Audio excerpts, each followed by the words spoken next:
Assalamualaikum warahmatullahi wabarakatuh. Perkenalkan, nama saya Meli Rahmadwi dengan NIM 34 2019 004, mahasiswa Pendidikan Biologi Universitas Muhammadiyah Palembang.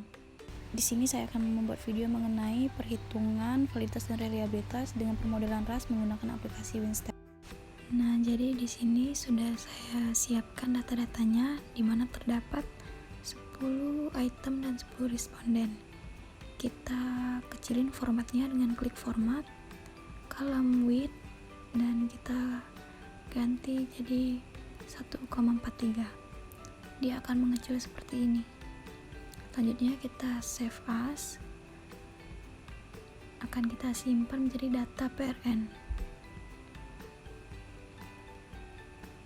Buat file namanya, lalu save as tipe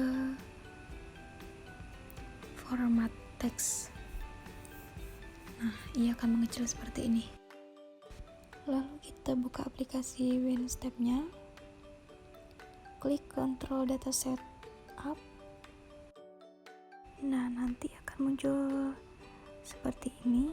Selanjutnya kita masukkan data yang kita simpan tadi, yaitu data PRN-nya. Selanjutnya kita buka Files, lalu klik Read Control. Nah, lalu kita cari data yang kita simpan tadi, yaitu data PRN-nya. Klik Open. Nah, jadi akan muncul seperti ini ya. Nah, untuk first person label kolomnya itu tetap 1. Nah, untuk person label length-nya itu pada kolom ketiga, yaitu kolom ketiga itu terdapat PP, LL, PL, PL, LP, artinya itu perempuan laki-laki. Selanjutnya number of data, artinya datanya ini berjumlah 10, dan number of data kolomnya ini ada 13. Nah, kemudian kita pindah ke sebelahnya, terdapat first item column. Kita ubah angka 1 ini menjadi 4 karena first item kolomnya itu berada pada kolom keempat. Selanjutnya untuk number of item itu kita tulis 10 karena itemnya ada 10. Kemudian kita klik remove excess rows and columns. Nanti dia akan muncul seperti yang warna hijau itu, ada angka 1, 2, 3, 4, 5, 6, 7, 8, 9, 10. Lalu untuk kolom per response itu tetap 1. Nah, selanjutnya untuk mengetahui valid kode, kita klik scan data. Lalu akan muncul kode 1, 2, 3, 4, 5 karena di sini menggunakan skala 1 sampai 5. Nah, selanjutnya kita akan membuat label. Klik item label, terus buat P1, P2, P3.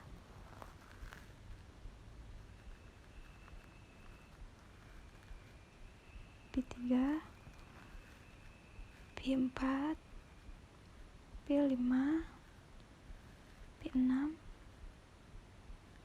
P7 sampai P10.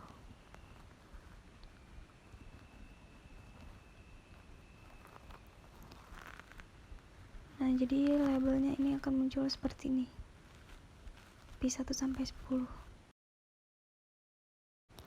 Nah, tahap selanjutnya kita simpan, yaitu klik mini step, lalu save.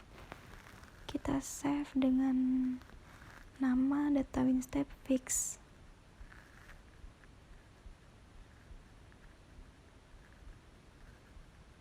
Data save. Lalu kita klik yes. Klik enter 2 kali. Nah, maka akan muncul seperti ini. Untuk mengetahui valid atau tidak, kita simak cara berikut ini. yaitu kita klik output tables dan klik 3.1 summary. Nah, maka akan muncul data seperti ini.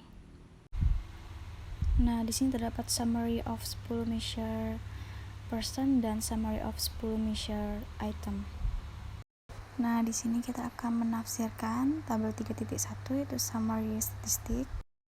Selanjutnya kita lihat person reliability-nya. Di sana terdapat 0,00. Artinya ini tidak reliable.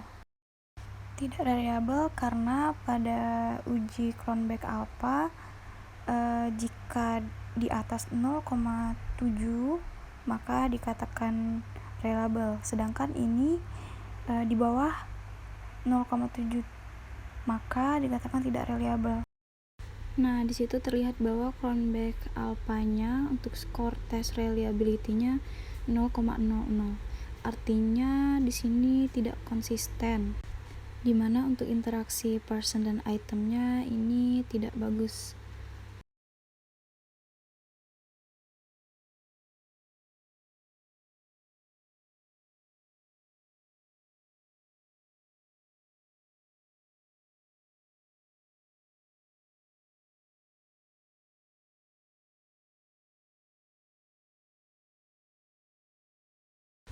Nah, selanjutnya yaitu summary of 10 measured itemnya.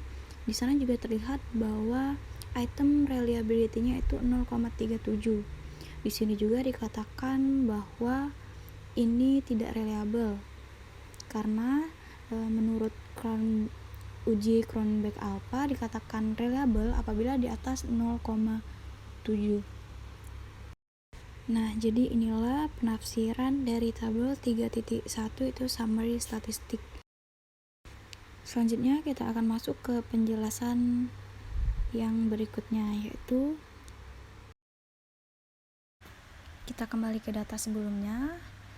Nah, kita klik output tables dan klik 10 item. Nah, akan muncul format seperti ini. Nah, jadi inilah hasil dari output table. Itu tabel 10 item, yaitu misfit order. Nah, adapun ketentuan misfit order ini di mana nilai outfitnya di situ terdapat MNSQ yaitu mean square dan ZSTD-nya. Nah, di situ kita lihat pada itemnya, yaitu yang pertama itemnya P6. Kita lihat pada outfit MNSQ-nya itu terdapat nilai 1,17. Nah, jadi untuk menentukan item P6 itu valid atau tidak, kita lihat ambang batasnya terlebih dahulu. Di mana nilai outfit mean square atau MNSQ itu minimal 0,5 dan maksimal 1,5. Nah, jadi untuk outfit MNSQ-nya tadi kan 1,17. Berarti ini termasuk dari MNSQ-nya tadi, dimana minimalnya tadi 0,5 dan maksimalnya 1,5. Sedangkan MNSQ-nya 1,7 berarti termasuk dari ambang batas ini. Nah, selanjutnya kita lihat lagi yang item P6 yang tadi, yaitu outfit ZSTD-nya, dimana itu 0,47. Nah, kita lihat ambang batas ZSTD-nya yaitu minimal min 2, maksimal 2. Nah, jadi nilai outfit ZSTD ini masuk pada ambang batas penerimaan nilai, di mana 0,47. Nah, jika nilai dari MNSQ dan ZSTD ini masuk pada ambang batas penerimaan nilai, maka item P6 ini dikatakan valid. Nah, selanjutnya kita lihat item P10, di mana outfit MNSQ-nya 1,57. Kita lihat ambang batas penerimaan nilai MNSQ-nya yaitu minimal 0,5 maksimal 1,5. Berarti 1,5 outfit MNSK ini di atas dari 1,5. Artinya ini tidak masuk pada ambang batas penerimaan nilai MNSK. Lalu untuk outfit ZSTD-nya itu 0,87, dimana pada ambang batas penerimaan nilainya yaitu minimal min 2 maksimal 2. Artinya ZSTD ini di antara minimal 2 dan maksimal 2. Artinya masuk pada ambang batas penerimaan nilai. Nah, selanjutnya kita lihat measure correlation-nya, di mana nilai ambang batasnya outfit value correlation-nya yaitu minimal 0,4 maksimal 0,85. Untuk measure correlation yang P10 itu 0,79. Artinya ini termasuk pada nilai ambang batasnya. Maka untuk item P10 ini dikatakan valid walaupun pada outfit MNSK-nya tidak memenuhi ambang batas, tetapi outfit ZSTD dan measure correlation-nya memenuhi ambang batas. Selanjutnya kita tafsirkan lagi item P5, di mana outfit MNSK-nya 1,44 dan ini termasuk ambang batas di mana 1,44 ini di atas 0,5 dan di bawah 1,5. Selanjutnya kita lihat sebelahnya yaitu outfit ZSTD-nya yaitu 0,88. Nah, jadi ini termasuk diterima pada nilai ambang batas ZSTD di mana 0,88 ini di atas min 2 dan di bawah 2, maka ini termasuk. Artinya untuk item P5 ini dikatakan valid karena MNSK dan ZSTD-nya termasuk pada nilai ambang batas. Selanjutnya kita lihat item P1 di mana MNSK-nya 1,20, di mana 1,20 ini di atas 0,5 dan di bawah 1,5. Maka ini dikatakan termasuk pada ambang batas.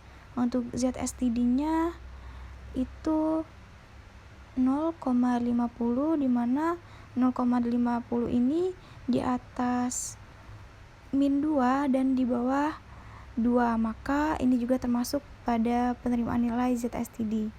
Maka untuk P1 ini dikatakan valid.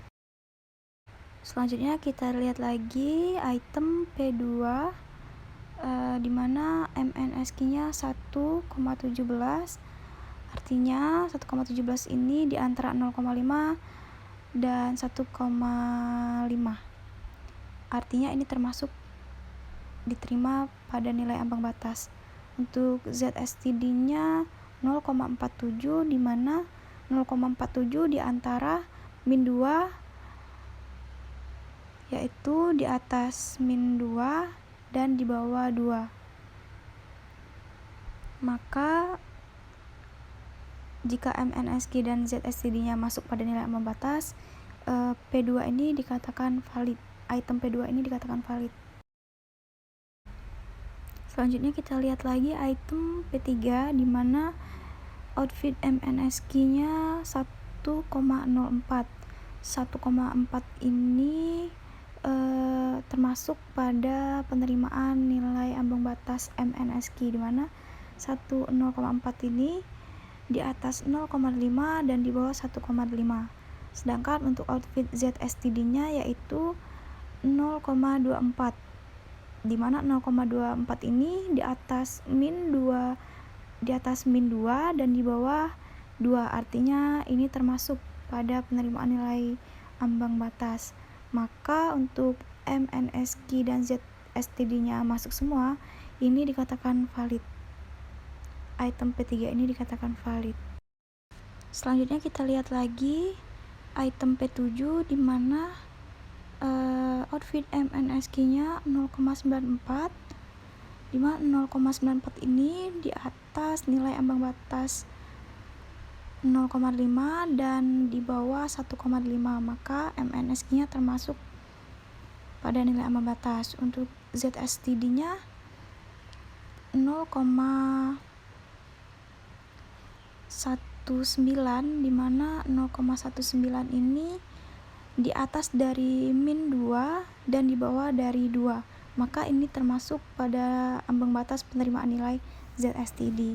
Maka untuk P7 ini dikatakan valid.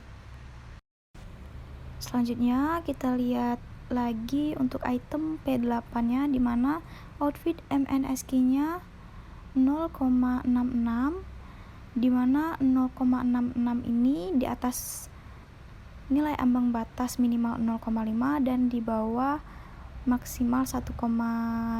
Artinya MNSQ ini ambang batas penerimaan nilainya ini diterima atau termasuk. Untuk outfit ZSTD-nya yaitu 0,23, dimana 0,23 ini di atas minimal 0,2 dan di bawah maksimal 2, maka ini termasuk pada ambang batas penerimaan nilai. Maka untuk P8 ini dikatakan valid. Selanjutnya kita lihat yang P9, dimana P9 ini outfit MNSQ-nya 0,51. 0,51 ini berarti di atas dari ambang batas minimal 0,5 dan di bawah maksimal 1,5. Artinya outfit MNSQ P9 ini termasuk pada ambang batas penerimaan nilai MNSQ.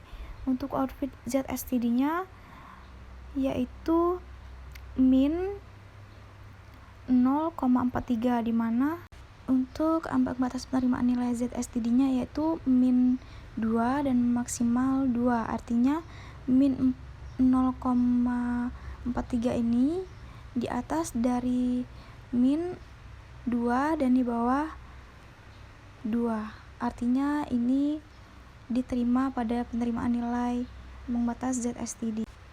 Maka untuk P9 ini dikatakan valid juga.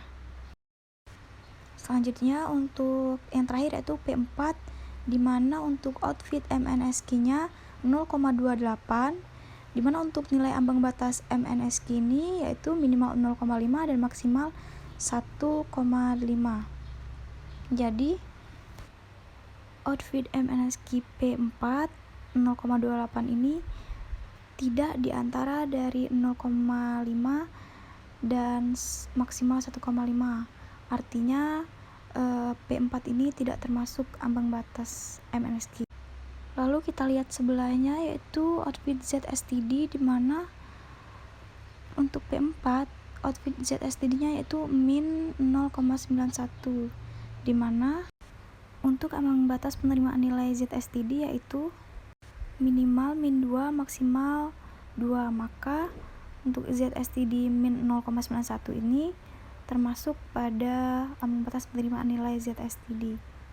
Maka untuk P4 ini dikatakan valid. Nah, jadi perhitungan validitas dan reliabilitas menggunakan WinStep ini berkaitan erat dengan IRT, yaitu item respon teori, di mana item respon teori ini tidak menimbang skor mentah menjadi skor mutlak, namun menimbang tingkat konsisten pada item-itemnya. Jadi dapat disimpulkan bahwa walaupun item-itemnya valid, namun untuk tingkat konsistennya belum tentu reliable atau belum tentu konsisten. Mungkin itu saja yang bisa dapat saya sampaikan. Mohon maaf jikalau ada kesalahan. Saya akhiri. Wassalamualaikum warahmatullahi wabarakatuh.